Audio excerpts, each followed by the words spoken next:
तर तिकडे अमरावतीमध्ये देखील नीट फेर परीक्षेसाठी मोठा पोलीस बंदोबस्त तैनात करण्यात आलाय। याचा आढावा घेतलाय आमच्या प्रतिनिधींनी, पाहूयात।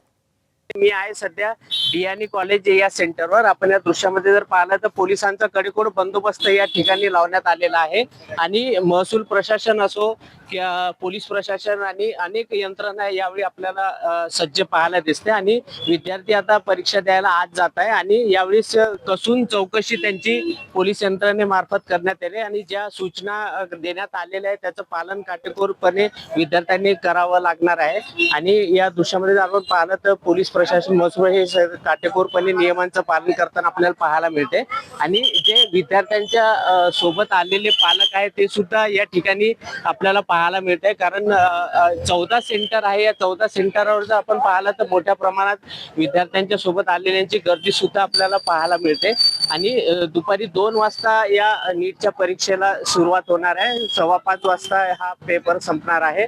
जी नीटची परीक्षा मागे विद्यार्थ्यांनी दिली होती परंतु ते पेपर फुटीमुळे रद्द करण्यात आली आणि आज पुन्हा ती नीटची परीक्षा आपल्याला पाहायला मिळत आहे। प्रणय निर्माण, एबीपी माझा, अमरावती।